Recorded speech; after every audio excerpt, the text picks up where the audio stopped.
서슬퍼런 쇠붙이의 차가운 감촉이 목덜미를 파고들자 서리의 전신이 사시나무 떨듯 격렬하게 요동쳤는데 그것은 단순한 공포를 넘어선 생존 본능이 빚어낸 처절한 몸부림이었다.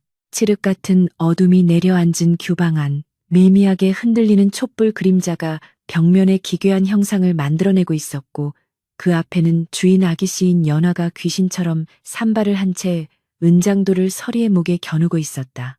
연화의 눈동자는 광기로 번들거리고 있었는데 평소에 고고하고 도도하던 양반가 규수의 모습은 온데간데 없고 오직 자신의 안위를 위해서라면 눈앞에 하찮은 종년 하나쯤은 당장이라도 베어버릴 수 있다는 살기가 등등하게 뻗쳐나오고 있었다. 죽을래? 아니면 내 대신 가마에 오를래? 선택하거라, 이년아. 연화의 입술 사이로 새어나오는 목소리는 낮게 깔려 있었지만 그 안에 담긴 위협은 그 어떤 호통보다도 날카롭게 서리의 고막을 찢어 놓을 듯 파고들었다. 서리는 숨조차 제대로 쉴 수 없는 압박감 속에서 눈물조차 흘리지 못한 채 멍하니 주인의 얼굴을 올려다보았는데 그것은 현실이라고 믿기에는 너무나도 끔찍한 악몽의 한 장면과도 같았다. 서리가 아무런 대답도 하지 못하고 입술만 달싹거리자 연하는 답답하다는 듯 은장도를 쥔 손에 더욱 힘을 주었고 예리한 칼날이 서리의 흰 살갗을 살짝 긁으며 붉은 선혈이 몽글몽글 맺혀 흘러내리기 시작했다. 내 말이 들리지 않느냐? 저 김진사댁 아들놈이 천하의 바보 천치라는 소문을 너도 익히 들어 알고 있을 터. 침을 질질 흘리고 제 똥오줌도 못 가리는 멍청이에게 내 꽃다운 청춘을 바치라는 말이냐? 연하의 절규 섞인 외침이 방 안을 울렸으나 그녀는 행여나 밖에서 누가 들을까 염려되어 금세 목소리를 죽이며 표독스러운 눈빛으로 서리를 쏘아보았다. 연하에게 있어 김진사 댁과의 혼담은 가문의 몰락을 막기 위한 정략적인 거래일 뿐이었으나 상대가 소문난 바보라는 사실은 자존심 강한 그녀가 도저히 받아들일 수 없는 치욕이자 저주와도 같았다. 그녀는 자신의 고귀한 인생이 그런 멍청이의 수발이나 들며 썩어문드러지는 것을 용납할 수 없었고 결국 그 희생양으로 자신의 몸종인 서리를 택한 것이었다. 서리는 목을 타고 흐르는 따끔한 통증과 함께 비로소 자신이 처한 상황이 돌이킬 수 없는 절벽 끝임을 깨달았다. 아기씨, 제발 살려주십시오. 어찌 천한 제가 감히 주인 어른의 명을 거역하고 아기씨를 대신하여 혼례를 치를 수 있겠습니까? 이는 대역죄나 다름없는 일이옵니다. 서리가 바닥에 머리를 지식이며 애원했으나 연화의 표정은 싸늘하게 굳어 있을 뿐 조금의 동요도 없었다. 연화는 오히려 코웃음을 치며 서리의 턱을 거칠게 잡아채어 위로 치켜 올렸는데 그 손길에는 일말의 자비심도 느껴지지 않았다. 누가 너더러 대역죄를 지라더냐? 너는 오늘부터 내가 되는 것이다. 저 바보 멍청이는 제 신부 얼굴도 모를 터이니 네가 비단 옷을 입고 연지곤지를 찍으면 그 누가 의심하겠느냐? 내 아버님조차도 가마에 오르는 순간까지는 눈치채지 못하도록 내가 다 손을 써둘 것이다. 연화의 계획은 치밀하고도 잔인했는데 그녀는 이미 며칠 전부터 서리에게 자신의 걸음걸이와 말투를 흉내내도록 강요해왔던 것이 단순한 심심풀이가 아니었음을 서리는 뒤늦게 깨닫고 소스라치게 놀랐다. 연화는 서리의 공포를 즐기기라도 하듯 입가에 비릿한 미소를 머금으며 말을 이었다. 만약 네가 이 일을 그르친다면 내 늙은 부모와 어린 동생들은 이 고을에서 발도 붙이지 못하게 만들 것이다. 아니, 쥐도 새도 모르게 없애버릴 수도 있다는 것을 명심해라. 가족을 볼모로 잡힌 서리는 더 이상 반항할 힘을 잃고 털썩 주저앉아 버렸는데 마치 영혼이 빠져나간 인형처럼 초점 없는 눈동자만이 허공을 응시할 뿐이었다. 연하는 그런 서리의 모습에 만족한 듯 은장도를 거두고는 옷장 깊숙한 곳에서 화려한 화롯과 족두리를 꺼내어 서리의 앞에 던져주었다. 붉은 비단의 금실로 수놓아진 화롯은 눈이 부시도록 아름다웠으나 서리의 눈에는 그것이 마치 죄인을 참에는 붉은 오라줄처럼 보일 뿐이었다. 연화는 직접 서리의 낡은 무명 저고리를 벗겨내고 비단 속옷을 입히기 시작했는데 거친 서리의 손마디와 굳은 살 박인 발바닥이 고운 비단에 스칠 때마다 사각거리는 소리가 났고 그것은 서리의 비천한 신분을 비웃는 듯한 소음처럼 들렸다. 서리는 자신의 의지와는 상관없이 한 겹 한 겹 입혀지는 옷가지들의 무게에 짓눌려 숨이 막혀왔고 연화는 서리의 얼굴에 하얗게 분칠을 하고 연지곤지를 찍으며 자신의 대역을 완성해 나가고 있었다. 거울 속에 비친 모습은 영락없는 양반가 규수였으나 그 눈빛만은 도살장에 끌려가는 소처럼 겁에 질려 파들거리고 있었다. 동이 트기 시작하자 집안은 혼례 준비로 분주해졌고 마당에서는 일꾼들이 분주히 오가며 짐을 나르고 솥을 거는 소리가 요란하게 들려왔으나 서리 귀에는 그 모든 소리가 아득하게만 느껴졌다. 연화는 서리에게 두꺼운 면사포를 씌워 얼굴을 완전히 가리게 한 뒤 방문을 나서기 직전 마지막으로 서리의 귓가에 차가운 독서를 속삭였다. 입도 뻥긋하지 마라. 네가 입을 여는 순간 네 가족의 목숨은 끝이다. 가서 그 바보놈의 수발이나 들며 평생을 쥐 죽은 듯 살아라. 그것이 네 팔자니라. 서리는 떨리는 다리를 억지로 지탱하며 문지방을 넘었고 밖에서 기다리고 있던 수모들의 부축을 받아 꽃가마 쪽으로 걸음을 옮겼다. 아버지인 최진사는 딸의 얼굴이 가려져 있어 서리인 줄 꿈에도 모른 채 그저 딸을 시집 보내는 아쉬움에 눈시울을 붉히며 덕담을 건넸으나 서리는 죄책감과 두려움에 고개조차 끄덕일 수 없었다. 그녀가 할 수 있는 일이라고는 터져나오는 울음을 삼키며 발끝만을 내려다보는 것뿐이었다. 꽃가마에 오르는 순간 서리는 마치 자신의 관 속으로 걸어 들어가는 듯한 착각에 빠져 현기증을 느꼈다. 좁고 어두운 가마 안은 숨막히는 침묵과 함께 묘한 향냄새가 진동하고 있었고 서리는 무릎을 웅크리고 앉아 가마 문이 닫히는 소리를 들으며 세상과 단절되는 공포를 맛보았다. 가마꾼들의 우렁찬 함성과 함께 가마가 공중으로 떠오르자 서리의 심장도 덜컥 내려앉았는데 덜컹거리는 진동이 온몸으로 전해질 때마다 그녀의 머릿속은 온통 김도령에 대한 흉흉한 소문들로 가득 찼다. 침을 흘리며 해벌쭉 웃는 얼굴, 짐승 같은 괴성, 사람을 알아보지 못하고 난동을 부린다는 이야기들이 주마등처럼 스쳐 지나가며 서리의 가슴을 옥죄어왔다. 나는 이제 끝났구나. 차라리 혀를 깨물고 죽는 것이 나을까.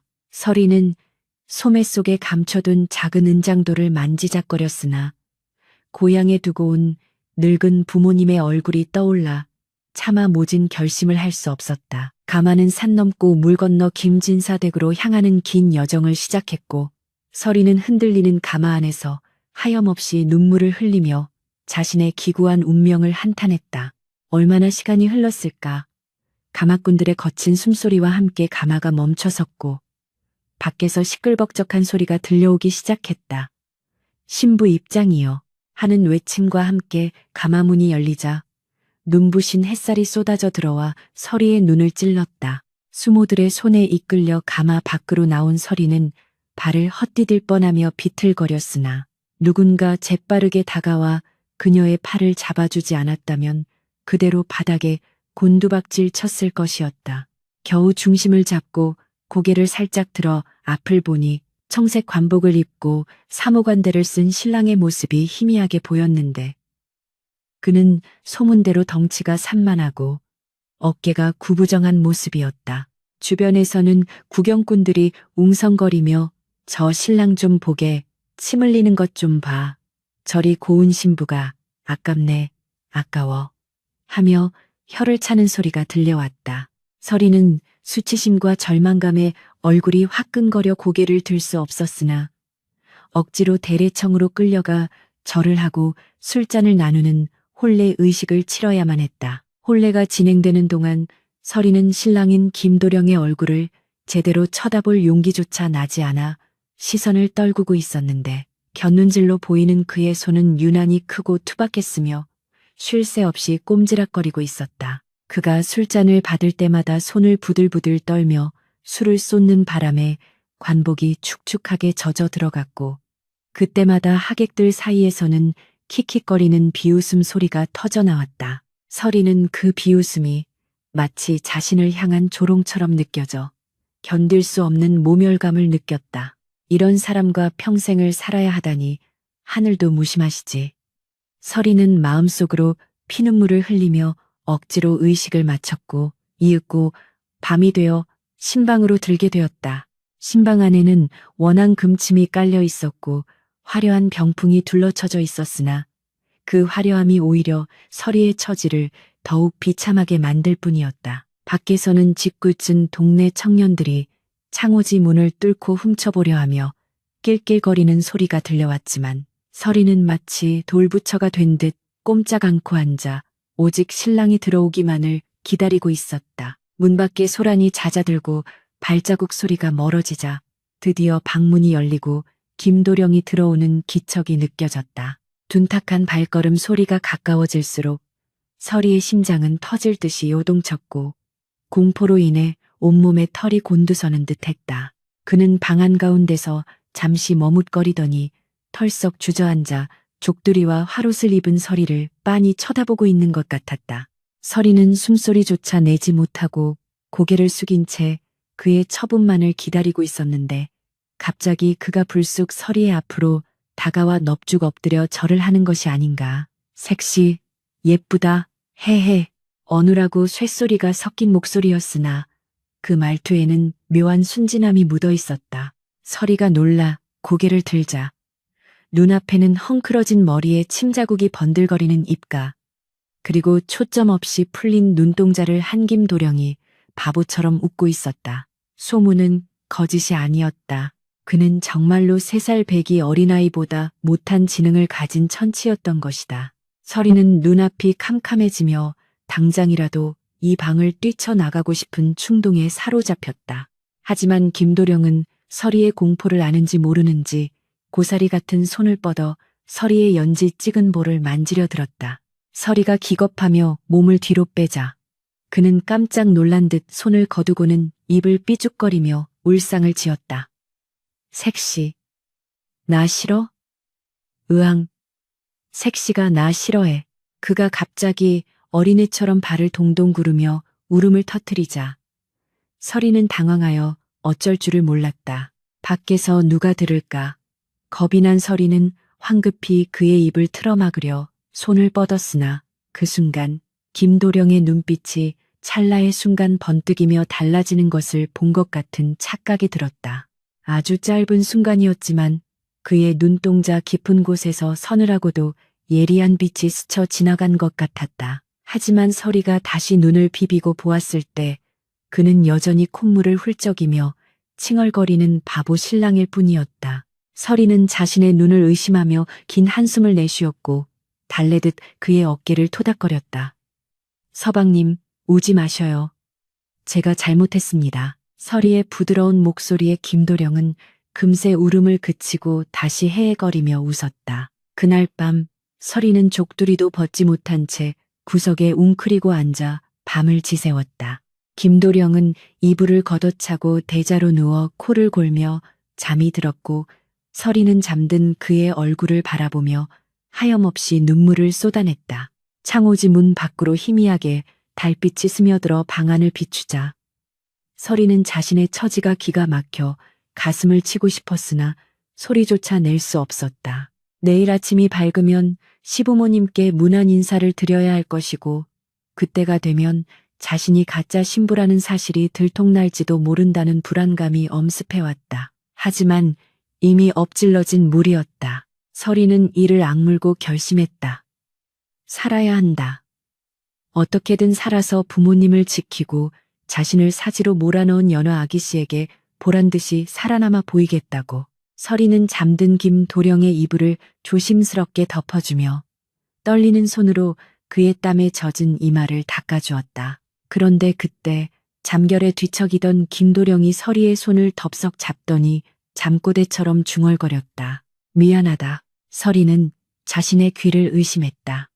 분명 바보라고 들었는데 방금 그 목소리는 너무나도 또렷하고 깊은 울림을 가지고 있었기 때문이었다. 서리는 놀란 토끼 눈으로 김도령의 얼굴을 다시 들여다보았지만 그는 여전히 입을 벌린 채 세상 모르고 깊은 잠에 빠져 있었다. 과연 방금 들은 그 말은 꿈이었을까? 아니면 서리의 간절한 바람이 만들어낸 환청이었을까? 첫날 밤의 긴 어둠은 그렇게 깊어만 가고 있었다. 여명 리밍이 밝아오자 창호지 문틈으로 스며드는 푸르스름한 빛이 방 안의 정적을 깨뜨렸으나 서리는 뜬 눈으로 밤을 지새운 탓에 눈꺼풀이 천근만근 무거웠다. 옆자리에는 김도령이 팔다리를 대자로 뻗은 채 드르렁거리며 코를 골고 있었는데 그 모습이 어찌나 태평해 보이는지 서리는 허탈한 웃음이 새어 나오려는 것을 가까스로 참아야 했다. 오늘은 시부모님께 첫 문안 인사를 드려야 하는 날이었고 서리에게는 자신이 가짜 며느리라는 사실이 들통날지도 모르는 단두대에 오르는 심정과도 같은 시간이었다. 그녀는 조심스럽게 자리에서 일어나 흐트러진 옷매무새를 가다듬고 거울 앞에 앉았는데 거울 속에 비친 자신의 얼굴은 낯설기만 했다. 연지곤지는 지워졌으나 어제 입은 비단 속옷의 감촉은 여전히 생경했고 무엇보다 눈빛 속에 서린 두려움은 아무리 감추려 해도 감춰지지 않았다. 들키면 죽는다. 아니, 쫓겨나면 우리 가족이 죽는다. 서리는 주문을 외우듯 마음을 다잡으며 방문을 열고 나갔다. 마당에는 이미 하인들이 분주하게 움직이고 있었으나 새 며느리를 본 그들의 눈빛에는 호기심과 동정이 묘하게 뒤섞여 있었다. 서리는 그들의 시선을 애써 무시하며 정화수 한 그릇을 떠서 장독대 위에 올려놓고 비손을 했다. 제발 오늘 하루만 무사히 넘기게 해주십시오. 제발 이 거짓말이 영원히 묻히게 해주십시오. 간절한 기도를 마치고 안채로 향하는 서리의 발걸음은 손뭉치를 밟는 듯 휘청거렸다. 대청마루에 오르자 김진사 내외가 근엄한 표정으로 앉아 있었고 서리는 심장이 튀어나올 것 같은 긴장감 속에서 큰 절을 올렸다. 아버님, 어머님, 밤새 평안하셨는지요? 며느리 문안 여쭙니다. 목소리가 염소처럼 떨려 나왔으나 다행히 김진사는 그것을 새색시의 수줍음으로 여긴 듯 허어롭게 웃으며 고개를 끄덕였다. 오냐, 어젯밤에는 별거 없었느냐. 우리 아이가 좀 부족하여 네가 고생이 많았을 게다. 시어머니인 최씨 부인 역시 안쓰러운 눈빛으로 서리를 바라보며 따뜻한 말을 건넸다. 네가 우리 집안의 맏며느리가 되었으니 이제 한시름 놓았구나. 도령이 철이 없어도 네가 잘 보듬어 주거라. 네 친정에는 내가 섭섭지 않게 보답하마. 서리는 시부모님의 따뜻한 환대에 가슴이 철렁 내려앉는 죄책감을 느꼈다. 그들은 자신을 명문가 교수인 연하로 알고 있었고 부족한 아들을 장가보낸 부모의 미안함으로 인해 과분할 정도로 며느리를 아끼려 하고 있었다. 차라리 모질게 대하거나 의심의 눈초리를 보냈다면 마음이 편했을 것을. 이토록 따뜻하게 맞아주니 거짓으로 그들을 속이고 있다는 사실이 뼈에 사무치도록 고통스러웠다. 서리는 고개를 푹 숙인 채 명심하겠습니다. 어머님. 하고 대답할 수밖에 없었다. 그때였다. 밥 줘. 배고파. 안방 문이 벌컥 열리더니 김도령이 산발을 한 채 뛰쳐나와 대청마루를 쿵쿵거리며 돌아다니기 시작했다. 그는 부모님 앞이라는 것도 잊은 채 젓가락을 들고 식탁을 두드리며 때를 썼고 김진사는 익숙한 듯 혀를 끌끌 차며 고개를 돌렸다. 에잉, 저런 칠칠 맞은 녀석 같으니라고. 며느리 보기에 부끄럽지도 않으냐. 시어머니가 급히 하인들을 시켜 상을 차려오게 했고 김도령은 밥상이 들어오자마자 손으로 허겁지겁 음식을 집어먹기 시작했다. 밥풀이 얼굴 여기저기에 묻고 국물이 옷자락에 튀었으나 그는 아랑곳하지 않고 희죽희죽 웃으며 색시도 먹어 이거 맛있다 하며 먹던 고기 반찬을 서리의 입에 들이밀었다. 서리는 순간 당황하여 몸을 뒤로 뺐으나 김도령의 눈빛이 너무나 천진난만하여 차마 그 손길을 뿌리칠 수 없었다. 그녀는 조심스럽게 그가 내민 고기를 받아 먹었고 그제야 김도령은 만족한 듯 박수를 치며 좋아했다. 시부모님은 그 모습을 보며 씁쓸한 미소를 지었으나 설이는 그 순간 김도령의 눈동자 깊은 곳에서 또다시 기이한 정적을 느꼈다. 겉으로는 바보처럼 행동하고 있었지만 설이에게 고기를 건네는 그 찰나의 순간 그의 손끝은 놀랍도록 섬세하게 설이의 입술에 닿지 않도록 배려하고 있었다.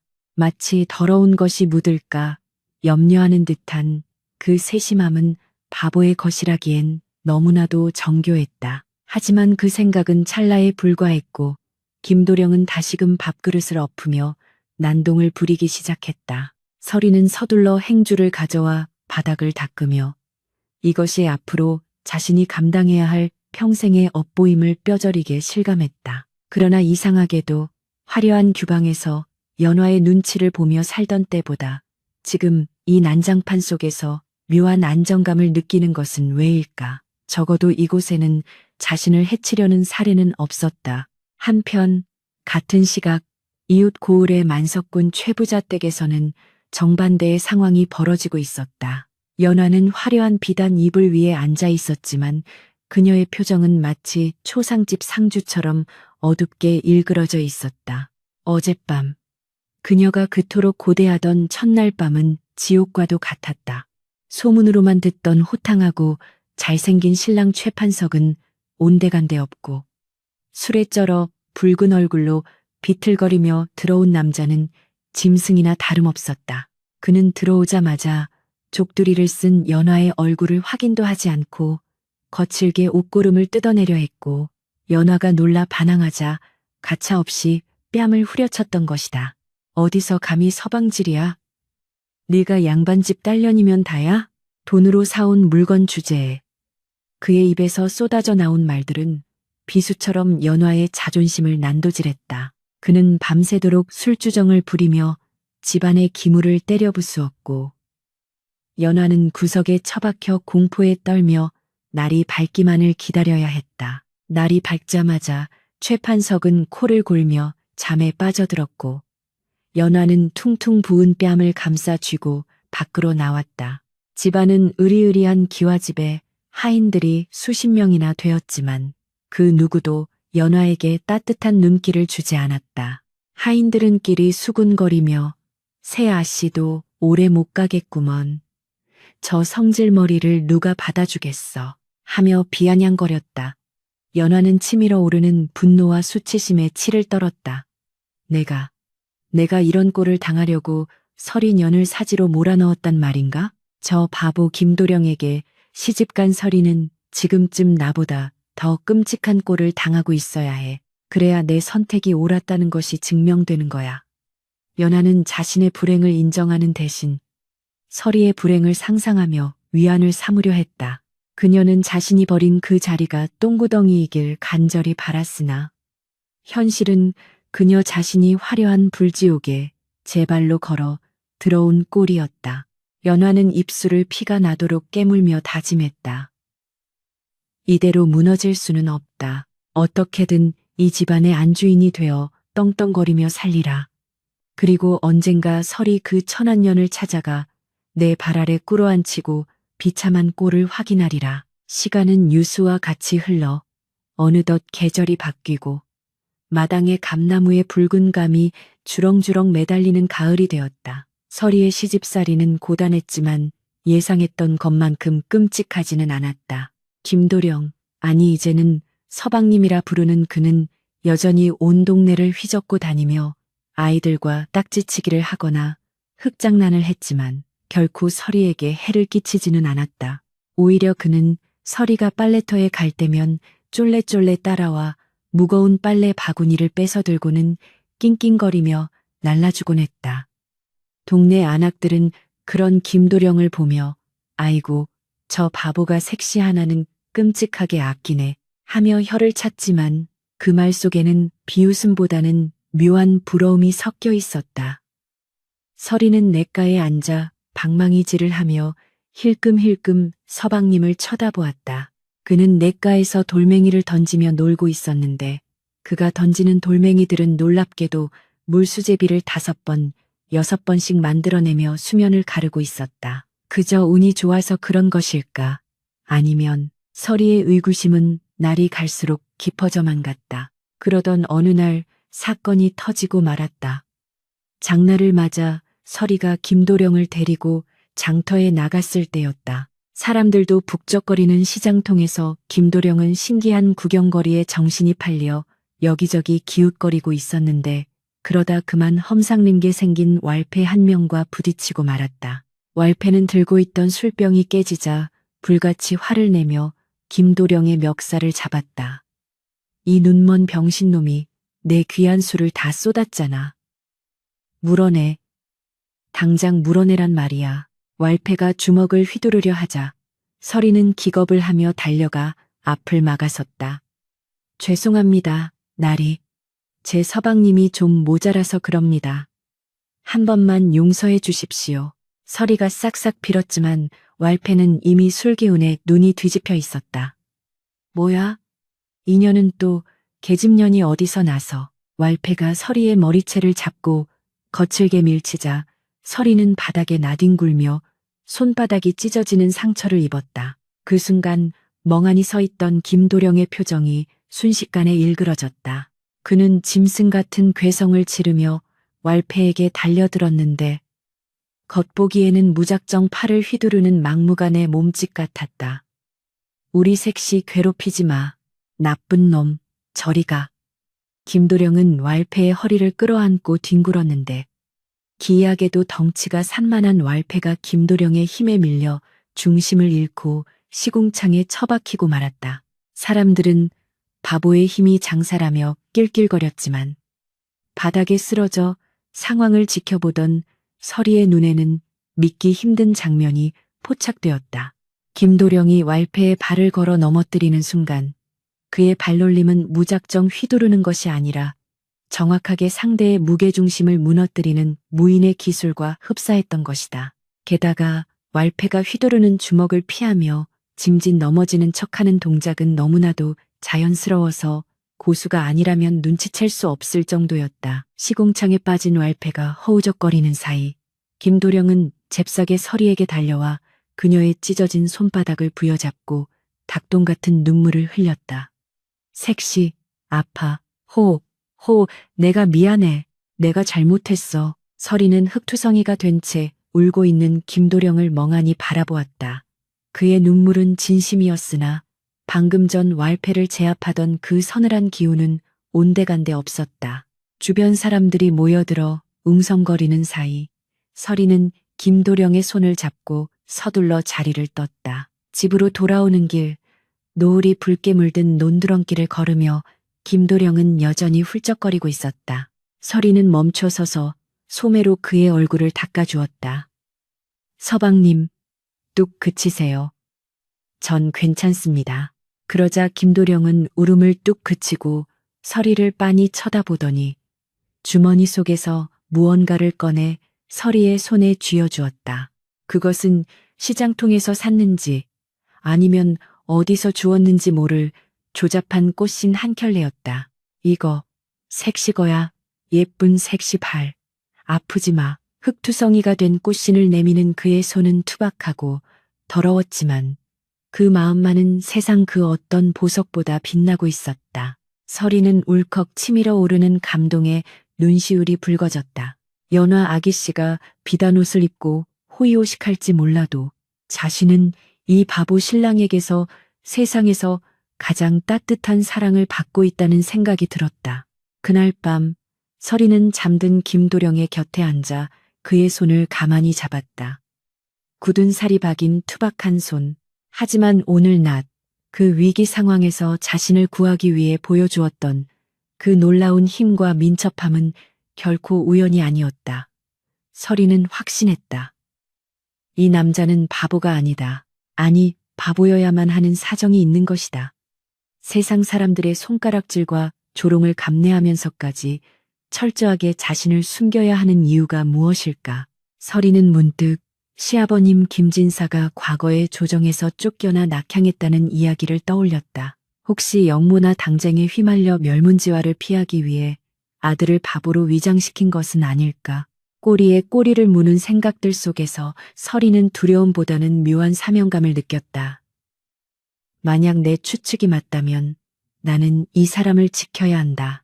그가 세상 밖으로 나올 준비가 될 때까지 그의 가장 든든한 방패막이가 되어 주어야 한다. 서리는 잠든 김도령의 귓가에 나지막이 속삭였다. 서방님, 저는 다 알아요. 아니, 몰라도 괜찮아요. 서방님이 누구시든 저를 지켜주셨듯이 저도 서방님을 지킬 겁니다. 그러니 부디 평안히 주무세요. 김도령은 대답 대신 잠꼬대처럼 웅얼거리며 몸을 뒤척였으나 서리는 보았다. 달빛에 비친 그의 입꼬리가 아주 미세하게, 하지만 분명하게 위로 올라가며 편안한 미소를 짓고 있다는 것을. 그것은 바보의 웃음이 아닌 자신을 알아주는 정인을 향한 사내의 미소였다. 방문 밖에서는 가을 귀뚜라미가 처량하게 울어대고 있었지만 서리의 마음속에는 따스한 등불 하나가 켜진 듯 훈훈한 온기가 감돌았다. 엇갈린 운명 속에서 피어나는 기이하고도 애틋한 부부의 연은 그렇게 깊어만 가고 있었다. 반면 멀리 떨어진 최부잣댁의 높은 담장 안에서는 깨진 도자기 파편 위로 흐느끼는 여인의 그림자가 달빛 아래 길게 드리워져 있었다. 두 여인의 운명은 극명하게 갈라지고 있었으나 아직 이야기는 끝나지 않았다. 강산이 변한다는 10년의 세월이 유수처럼 흘러가고 김진사댁의 담장 너머로 피고 지는 매화가 10번이나 그 자태를 바꾸는 동안 서리의 삶 또한 기이한 이중생활의 연속으로 점철되어 있었다. 겉으로 보기에 그녀는 여전히 동네 바보 김도령의 뒷바라지를 하느라 허리가 휠 정도로 고생하는 안쓰러운 며느리였으나 밤이 깊어 사방이 쥐 죽은 듯 고요해지면 그들의 사랑방은 세상에서 가장 은밀하고도 치열한 학문의 전당으로 변모하곤 했다. 창호지 문에 두꺼운 담요를 덧대어 불빛이 새어나가는 것을 철저히 막은 뒤 서리가 떨리는 손으로 호롱불에 심지를 돋우면 낮에는 침을 흘리며 동네 아이들과 흙장난을 하던 바보 남편은 온데간데 없고 눈빛이 샛별처럼 형형한 선비가 되어 책상머리에 앉아있는 것이었다. 도령은 붓을 들어 화선지 위에 힘차게 글을 써 내려갔는데 그 필체는 마치 살아있는 용이 꿈틀거리는 듯 기백이 넘쳤고 책장을 넘기는 손길에는 천하를 품으려는 야망이 서려 있었다. 서리는 그 곁에서 먹을 갈며 남편의 글 읽는 소리를 자장가 삼아 밤을 지새우곤 했는데 먹이 갈리며 나는 그윽한 향기는 서리에게 있어 세상 그 어떤 향수보다도 달콤하고 위로가 되는 것이었다. 부인, 팔이 아프지 않소? 이제 그만두고 잠시 쉬구려. 내 이 구절만 마저 읽고 불을 끄리다. 도령이 책에서 눈을 떼지 않은 채 나직하고 부드러운 목소리로 말하자. 서리는 고개를 저으며 미소 지었다. 아니옵니다. 서방님. 서방님의 글 읽는 소리가 제게는 보약과도 같습니다. 부디 개의치 마시고 정진하소서. 두 사람 사이에 오가는 대화는 낮에 그것과는 판이하게 달랐는데 낮에는 해, 색시야, 밥 줘, 라며 어리광을 부리던 그가 밤이면 이토록 듬직한 지아비가 되어 서리의 노고를 위로해주니 서리는 이 기막힌 비밀을 지키기 위해서라면 혀를 깨물고 죽는 한이 있어도 입을 열지 않으리라 매일 밤 다짐하고 또 다짐했다. 도령이 바보 행세를 해야 했던 이유는 서리의 짐작대로 가문의 안위 때문이었는데 10년 전 조정에 불어닥친 피바람 속에서 아버지를 모함했던 정적들이 아직도 시퍼렇게 눈을 뜨고 김진사 댁의 씨를 말리려 하고 있었기 때문이었다. 도령은 살아남기 위해 그리고 훗날을 도모하기 위해 스스로 바보가 되는 길을 택했고 그 길고 긴 인고의 세월을 설이라는 든든한 버팀목의 의지에 건너오고 있었던 것이다. 어느 날 밤 도령은 읽던 맹자를 덮고 깊은 한숨을 내쉬며 서리의 손을 꼭 잡았다. 그의 손바닥은 10년간의 붓질로 인해 굳은 살이 박여 있었지만 서리의 손을 감싸는 온기는 뜨겁기 그지없었다. 부인, 내 못난 놈을 만나 꽃다운 청춘을 이 좁은 방구석에서 썩히게 하여 면목이 없소. 남들은 비단 옷에 호의호식하며 살 나이에 바보 남편 수발드느라 손발이 다 부르넹구려. 도령의 눈가에 물기가 어리자 서리는 황급히 자신의 거친 손을 감추려 했으나 도령은 그 손을 더욱 꽉 쥐며 놓아주지 않았다. 서방님, 어찌 그런 말씀을 하십니까? 저는 지금이 제 인생에서 가장 행복한 시절입니다. 남들이 뭐라 하든 무슨 상관이겠습니까? 제 눈에는 서방님이 이 나라 최고의 대장부이신걸요.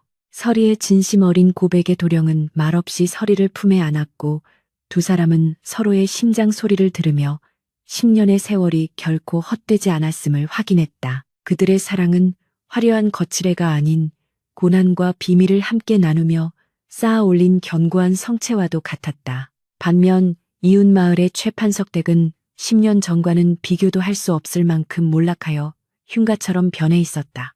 연화가 그토록 믿었던 남편 최판석은 주색 잡기에 빠져 가산을 탕진한 지 오래였고 으리으리하던 기와집은 곳곳이 무너져 내리고 잡초가 무성하여 귀신이 나올 듯 음산했다. 연화의 모습 또한 처참하게 변해 있었는데 곱던 피부는 거칠어져 기미가 가득했고 비단옷 대신 색바랜 무명 치마를 입은 그녀는 영락없는 시장통의 억척스러운 아낙네 꼴이었다. 무엇보다 그녀를 비참하게 만든 것은 마음의 병이었다. 매일 밤 술에 취해 들어와 행패를 부리는 남편에 대한 증오, 그리고 10년 전 자신의 선택에 대한 뼈저린 후회가 독버섯처럼 자라나 그녀의 영혼을 갉아먹고 있었다. 이 놈의 팔자, 내가 미쳤지. 그때 그 바보놈한테라도 갔으면 적어도 밥은 굶지 않았을 것을. 연화는 텅 빈 쌀독을 긁으며 신세 한탄을 늘어놓았지만 돌아오는 것은 허기진 배의 꼬르륵 소리와 차가운 바람 소리뿐이었다. 그날도 최판석은 대낮부터 술에 취해 비틀거리며 들어와 연화에게 행패를 부리기 시작했다. 야, 이 여편네야. 돈 내놔. 장롱 속에 숨겨둔 비녀 있는 거 다 알아. 그가 연화의 머리채를 휘어잡고 흔들자 연화는 악에 받쳐 소리를 질렀다. 없어. 다 팔아먹고 이제 남은 건 내 목숨 하나뿐이다. 차라리 날 죽여라, 이 인간 말종아. 두 사람이 엉겨붙어 싸우는 소리가 담장을 넘어 골목길까지 울려 퍼졌지만 이웃들은 이미 익숙한 일이라는 듯 혀를 차며 지나칠 뿐 아무도 말리려 들지 않았다. 연화는 바닥에 내동댕이 처진 채 흙투성이가 된 자신의 꼴을 보며 하염없이 눈물을 흘렸다. 문득 10년 전 서리에게 칼을 겨누며 가마에 태워 보내던 그 밤이 떠올랐다. 그때 서리의 눈에 서려 있던 공포와 절망이 이제는 고스란히 자신의 것이 되어 돌아온 것이었다. 서리는 어떻게 살고 있을까? 그 바보놈 수발드느라 늙어 죽었겠지. 그래, 나보다 더 불행해야 해. 그래야 내가 버틸 수 있어. 연화는 끔찍한 자기 위안을 되뇌며 찢어진 옷자락을 여몄으나 가슴 한구석에 뚫린 구멍으로 들어오는 찬바람은 막을 길이 없었다. 그러던 어느 날 나라 전체를 뒤흔드는 거대한 소식이 방방곡곡에 나붙었다. 병석에 누운 임금의 쾌유를 기원하고 혼탁해진 조정을 쇄신하기 위해 신분과 당파를 초월하여 인재를 등용하는 특별과거 시험인 알성시가 열린다는 방문이었다. 장터 게시판 앞에 모여든 사람들은 웅성거리며 이번에는 진짜 실력만 본다더라. 천출이라도 글만 잘 쓰면 벼슬길이 열린다네. 하며 기대감에 부풀어 있었다. 장을 보러 나왔다가 이 소식을 들은 김도령은 사람들 틈에 섞여 게시판을 올려다보았는데 평소처럼 입을 벌리고 멍하니 서 있는 듯 했으나 그의 눈동자만은 활활 타오르는 불꽃처럼 뜨겁게 빛나고 있었다. 그는 주먹을 불끈 쥐며 속으로 쾌재를 불렀다. 드디어 때가 왔다. 10년을 갈아온 칼을 뽑을 때가 온 것이다. 도령은 집으로 돌아오는 길에 발걸음을 재촉했는데 겉으로는 여전히 팔자걸음을 걸으며 허우적거렸지만 그 속도는 축지법을 쓰는 듯 빨랐다. 집에 도착한 도령은 안방으로 뛰어들어가 방문을 걸어 잠그고 놀란 눈으로 쳐다보는 부모님과 서리 앞에 무릎을 꿇었다. 그리고 10년 만에 처음으로 낮 시간에 바보의 가면을 완전히 벗어던지고 본연의 모습으로 입을 열었다. 아버님, 어머님, 그리고 부인, 이제 더 이상 숨지 않겠습니다. 소자, 이번 알성시에 나가 세상에 제 뜻을 펼쳐 보이고자 합니다. 그의 목소리는 우렁차고 기품이 넘쳐서 방 안의 공기마저 압도하는 듯했다. 김진사는 아들의 갑작스러운 선언에 눈시울을 붉히며 떨리는 손으로 아들의 어깨를 잡았다. 오냐, 장하다, 내 아들. 그동안 얼마나 답답하고 힘들었느냐. 이제 네가 품은 뜻을 마음껏 펼쳐보거라. 내 뒤에는 우리 가문의 명운이 걸려있음을 명심하고 어머니 최 씨 부인 역시 눈물을 훔치며 고개를 끄덕였다. 하지만 누구보다 감격한 것은 설이었다. 그녀는 남편의 당당한 모습을 보며 가슴이 벅차올라 말문이 막혔다. 드디어 이 사람이 세상의 빛을 보게 되는구나. 그날 밤 설이는 짐을 싸는 도령의 곁에서 정성스럽게 괴나리 보찜을 챙겼다. 낡았지만 깨끗하게 빤 도포와 갓, 그리고 10년 동안 밤마다 갈아 만들었던 먹과 붓을 챙겨 넣는 그녀의 손길에는 기도가 담겨 있었다. 도령은 짐을 싸는 설이의 손을 잡고 그녀를 지그시 바라보았다. 부인, 한양까지 다녀오려면 좋기 달포는 걸릴 것이오. 내가 없는 동안 부디 몸조심하고 기다려주시오. 내가 반드시 급제하여 부인에게 고운 가마를 태워주리다. 설이는 눈물을 글썽이며 고개를 저었다. 서방님, 저는 가마도 필요 없고 비단옷도 필요 없습니다. 그저 서방님이 뜻하신 바를 이루고 무사히 돌아오시기만을 바랄 뿐입니다. 부디 저잣거리의 왈패들에게 당하지 마시고 밥 꼬박꼬박 챙겨 드셔야 합니다. 도령은 설이의 소박하고도 깊은 마음에 감동하여 그녀를 와락 껴안았다. 내 약조하리다. 장은 급제하여 돌아오는 날 세상 그 누구보다 부인을 가장 먼저 찾을 것이요. 나의 이 영광은 모두 부인이 만들어준 것이니. 다음 날 새벽 동이 트기도 전에 도령은 집을 나섰다. 동네 사람들의 눈을 피하기 위해 여전히 허름한 옷차림에 바보 같은 표정을 짓고 있었지만 설이에게 건네는 마지막 눈빛만은 형형하게 살아있었다. 설이는 대문 밖까지 따라 나와 멀어지는 도령의 뒷모습을 하염없이 바라보았다. 안개 자욱한 새벽길을 걸어가는 그의 뒷모습은 외로워 보였지만 그 발걸음에는 결연한 의지가 서려 있었다. 설이는 두 손을 모으고 하늘을 향해 빌었다. 천지신명님, 부디 제 서방님을 굽어 살펴 주소서. 10년을 어둠 속에서 산 사람이 옵니다. 이제 그에게 빛을 주소서. 설이의 간절한 기도는 새벽바람을 타고 하늘로 올라갔고 마을 어귀의 당산나무도 잎을 흔들며 도령의 장도를 배웅하는 듯했다. 그렇게 김도령은 한양을 향해 그리고 자신의 뒤바뀐 운명을 바로잡기 위해 세상 속으로 걸어 들어갔다. 한편 연하는 우연히 장터에서 김도령이 과거를 보러 떠났다는 소문을 듣게 되었다. 동네 안악들이 우물가에 모여 수군거리는 소리였다. 그 바보가 과거를 보러 갔대. 글쎄, 지나가던 개가 웃을 일이지. 안 그래? 안악들은 깔깔거리며 비웃었지만 연화의 귀에는 그 소리가 예사롭게 들리지 않았다. 바보가 과거를, 제 이름 석자도 못 쓰는 천치가 무슨 수로?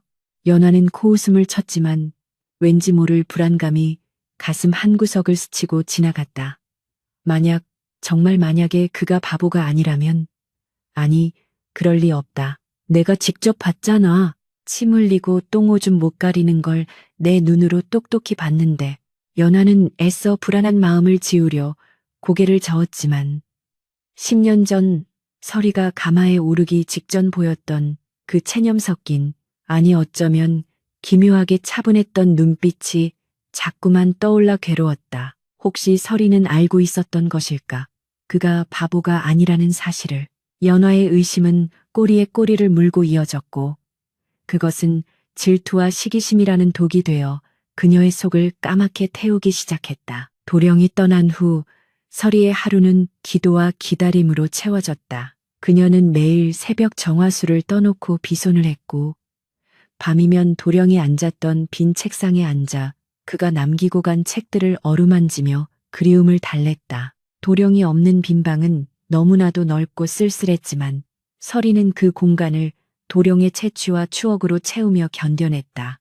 그리고 시간이 흘러 과거 시험이 끝났다는 소식이 들려오고 합격자 발표를 알리는 방이 붙을 날이 다가오자 마을 전체가 술렁이기 시작했다. 사람들은 이번 장원 급제자가 과연 누구일지 내기를 걸며 떠들썩했지만 서리는 묵묵히 마당을 쓸고 장독대를 닦으며 마음을 다스렸다. 그러던 어느 날 오후 마을 어귀에서부터 요란한 징소리와 함께 암행어사 출두요가 아닌 장원 급제요를 외치는 소리가 들려오기 시작했다.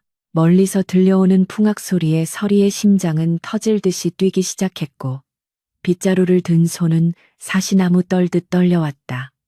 과연 그 소리의 주인공은 누구일까? 운명의 수레바퀴는 이제 가장 높은 곳을 향해 치닫고 있었다. 마을 어귀의 고목나무 잎새가 파르르 떨릴 정도로 웅장한 굉음이 지축을 흔들며 다가오고 있었는데 그것은 마치 천둥 번개가 치는 듯하기도 하고 수천 마리의 말이 동시에 발굽을 구르는 듯하기도 하여 온 마을 사람들의 귀를 먹먹하게 만들었다. 고요하던 시골 마을은 순식간에 벌집을 쑤셔놓은 듯 소란스러워졌고 논밭에서 일하던 농부들은 호미를 내던지고 뛰쳐나왔으며 아낙네들은 젖을 물리던 아이를 업은 채 황급히 살인문을 박차고 나왔다.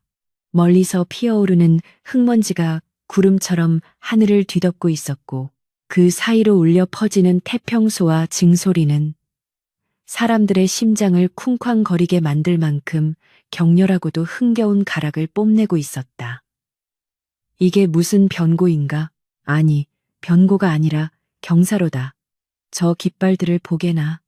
오색 찬란한 깃발이 춤을 추는 꼴이 필시 나라님 행차가 아니면 장원 급제자의 행렬이 분명하이. 촌로 하나가 지팡이를 휘두르며 외치자 사람들은 너, 나 할 것 없이 목을 길게 빼고 먼지 구름 속을 응시하며 저마다 한마디씩 거들기 시작했다. 마을 사람들의 웅성거림은 삽시간에 거대한 파도처럼 번져나갔는데 그들의 주된 관심사는 과연 누가 이 영광의 주인공인가 하는 것이었다. 이 고을에서 과거 보러 간 사람은 김진사 댁 바보 아들놈밖에 없지 않나? 설마 그 칠푼이가 급제했을 리는 만무하고 혹시 다른 고을 양반이 길을 잘못 든 게 아닐까? 사람들은 고개를 갸웃거리면서도 김도령의 급제 가능성에 대해서는 콧방귀를 뀌며 일축해버렸다. 침이나 흘리고 동네 똥개와 밥그릇 싸움을 하던 천치가 나라시를 돌보는 관리가 된다는 것은 해가 서쪽에서 뜨는 것보다 더 말도 안 되는 일이라 여겼기 때문이었다. 하지만 행렬이 가까워질수록 선명하게 드러나는 장원 급제라는 네 글자가 적힌 거대한 깃발과 그 뒤를 따르는 관군들의 위세는 사람들의 의심을 불안감으로 그리고 경이로움으로 바꾸어 놓고 있었다. 꽹과리 소리는 더욱 요란해졌고 말발굽 소리는 땅을 찢어 놓을 듯 가까워지고 있었다. 한편 쓰러져가는 초가집 마당에서 깨진 쪽박에 밥을 비벼 먹고 있던 연화 역시 밖에서 들려오는 요란한 소리에 숟가락을 멈추고 귀를 기울였다. 빌어먹을 밥알 하나 넘기기도 힘든 세상에 웬 난리법석이야. 연화는 신경질적으로 밥그릇을 내팽개치고는 흙이 잔뜩 묻은 치맛자락을 털며 일어났는데 그녀의 얼굴은 며칠 굶은 사람처럼 패쑥했고 눈밑은 검게 죽어있어 10년 전의 고운 자태는 찾아볼 수조차 없었다. 호기심과 함께 왠지 모를 불안감이 엄습해온 연화는 대충 머리를 빗어 넘기고 대문 밖으로 나섰는데 이미 마을 길가는 구경꾼들로 인산인해를 이루고 있었다. 연화는 사람들 틈을 비집고 들어가며 짜증 섞인 목소리로 물었다. 비켜요, 좀. 누가 왔길래 이 난리들이야. 옆에 있던 안악이 연화를 흘겨보며 대꾸했다. 아이고, 최씨네 아니오? 듣자 하니 우리 고을에서 장원 급제자가 나왔다는데 그 행렬이 지금 들어오고 있다는 구먼. 장원급제라는 말에 연화의 심장이 덜컥 내려앉았다. 설마 아니겠지. 그녀는 억지로 부정하며 고개를 저었으나 떨리는 손끝은 이미 옷고름을 쥐어짜고 있었다. 그 시각 김진사 댁의 대문 앞에는 이미 멍석이 깔리고 붉은 비단이 드리워져 있었는데 김진사 내외는 관복을 갖춰 입고 대문 앞에 서서 먼 곳을 응시하며 감격에 겨운 눈물을 흘리고 있었다. 그리고 그 곁에는 서리가 단정한 옥색 저고리에 남색 치마를 받쳐 입고 다소곳이 서 있었는데 그녀의 표정은 겉으로는 차분해 보였으나 속으로는 거센 태풍이 몰아치는 듯 요동치고 있었다. 서방님, 정말로 해내셨군요. 그 모진 세월을 견디고 드디어 세상의 중심에 우뚝 서셨군요. 서리의 눈가에 맺힌 이슬 같은 눈물이 햇살을 받아 영롱하게 빛났고 그녀가 꼭 쥐고 있는 손수건은 땀으로 축축하게 젖어 있었다. 마침내 행렬의 선두가 마을 어귀를 돌아 김진사 댁으로 향하는 골목길로 들어서자 태평소 소리는 절정에 달했고 사람들의 환호성은 하늘을 찌를 듯 터져 나왔다. 오색 깃발이 펄럭이는 사이로 백마를 탄 주인공의 모습이 서서히 드러나기 시작했다. 백마 위에 앉아있는 사내는 짙은 녹색 관복에 금대를 두르고 머리에는 어사화를 꽂은 사모를 쓰고 있었는데 그 위풍당당한 자태는 마치 천상에서 내려온 장군과도 같았다. 햇살이 그의 얼굴을 비추자 사람들은 일제히 숨을 멈추고 경악에 찬 탄성을 내질렀다. 저 얼굴, 저거 김진사 댁 바보 도령 아니요? 누군가의 외침을 시작으로 군중은 충격의 도가니에 빠져들었다. 10년 동안 콧물을 흘리며 바보짓을 하던 그 멍청한 얼굴은 온데간데 없고 말 위에는 콧날이 오뚝하고 눈매가 서늘하며 기품이 넘쳐 흐르는 미남자 한 명이 앉아 있었던 것이다. 그는 허리를 곧게 펴고 고삐를 쥔 손에 힘을 준 채 좌우를 둘러보며 침착하고 위험 있는 미소를 짓고 있었다. 그 모습은 괄목상대라는 말로도 부족할 만큼 완벽한 변신이었고 사람들은 자신의 눈을 의심하며 눈을 비비고 다시 쳐다보았으나 틀림없는 김도령, 아니 이제는 김판서 댁의 귀한 아들이자 나라의 기둥인 김관원이었다. 군중 속 맨 앞줄에 서 있던 연화는 그 순간 벼락을 맞은 듯 온몸이 굳어버렸다. 그녀의 눈동자는 찢어질 듯 커졌고 입은 벌어진 채 다물어지지 않았다. 말도 안 돼. 저게 그 바보라고? 침 질질 흘리던 그 등신이라고. 연화의 머릿속은 하얗게 비어버렸고 오직 눈앞에 찬란한 광경만이 시야를 가득 채웠다. 백마 위의 김도령은 너무나도 눈부셔서 똑바로 쳐다보기 힘들 정도였는데 그가 입은 비단, 관복의 윤기와 어사와의 화려함은 연화의 초라한 무명 치마와 잔인할 정도로 대비되었다. 연화는 다리에 힘이 풀려 그 자리에 주저앉을 뻔했으나 옆 사람의 어깨를 붙잡고 겨우 버티어 섰다. 뱃속 깊은 곳에서부터 뜨거운 덩어리가 치밀어 올랐는데 그것은 후회인지 질투인지 분노인지 알 수 없는 복잡하고도 고통스러운 감정이었다. 그녀가 쓰레기 취급하며 버렸던 돌멩이가 알고 보니 세상에서 가장 값진 다이아몬드였음을 깨닫는 순간 연화의 영혼은 갈기갈기 찢겨나가는 듯했다. 행렬이 김진사 댁 대문 앞에 멈춰서자 음악 소리가 잦아들고 사방이 쥐 죽은 듯 고요해졌다. 김도령은 말에서 우아하게 내려 부모님을 향해 큰 절을 올렸는데 그의 목소리는 낭낭하고 힘찼다. 아버님, 어머님, 불효자, 이제야 돌아왔습니다. 그간의 불효를 용서하시고 이 못난 자식의 저를 받아주십시오. 김진사는 아들을 일으켜 세우며 목이 메어 말을 잇지 못했고 최씨 부인은 아들의 얼굴을 어루만지며 통곡을 했다. 그 모습을 지켜보던 마을 사람들은 그제야 사태를 파악하고 웅성거리기 시작했다. 세상에 저게 다 연기였다니. 바보 흉내를 낸 거였어. 김진사 댁이 드디어 한을 풀었구먼. 사람들의 쑥덕거림 속에서 김도령은 부모님 뒤에 서 있는 서리에게로 시선을 옮겼다. 서리는 고개를 푹 숙인 채 어깨를 들썩이며 흐느끼고 있었다. 김도령은 성큼성큼 다가가 서리의 앞을 가로막고 섰다. 부인, 고개를 드시오. 김도령의 부드럽고 단호한 목소리에 서리가 조심스럽게 고개를 들자 두 사람의 시선이 허공에서 얽혔다. 도령은 많은 사람들이 지켜보는 가운데 주저없이 서리의 거친 손을 자신의 두 손으로 감싸 쥐었다. 내가 약조하지 않았소. 반드시 급제하여 돌아오겠노라고. 나의 이 영광은 18이 다 부인의 공이오. 부인이 없었다면 오늘의 나는 없었을 것이오. 도령의 눈에서 뜨거운 눈물이 흘러내려 서리의 손등을 적셨다. 그는 허리춤에서 붉은 비단 댕기와 옷가락지를 꺼내어 서리에게 건넸다. 한양에서 가장 고운 것으로 골라왔소. 이제 부인은 천하의 멍청이 아내가 아니라 장원 급제자의 정실 부인으로 당당하게 살아야 하오. 서리는 옷가락지를 받아들고 하염없이 눈물을 쏟으며 도령의 품에 안겼고 도령은 그런 서리를 꽉 끌어안으며 10년의 세월을 보상하듯 등을 토닥였다. 지켜보던 마을 사람들도 눈시울을 붉히며 박수를 보내기 시작했고 함성은 다시금 하늘을 뒤덮었다. 바로 그 순간 군중 틈에 섞여 있던 연화는 그 장면을 똑똑히 목격했다. 자신이 찾던 그 자리에 서서 자신이 받아야 했을 그 사랑과 영광을 온몸으로 받고 있는 서리의 모습을. 연화의 눈앞이 핑 돌더니 세상이 빙글빙글 돌기 시작했다. 저 자리는 내 자리야. 내가 저기 서 있어야 해. 저 옷가락지도, 저 비단댕기도, 저 잘난 서방님도 다 내 것이어야 한다고. 연화는 이성을 잃고 군중을 해치며 앞으로 뛰쳐나가려 했다. 비켜, 비키란 말이야. 내가 저 집 며느리야. 내가 진짜라고.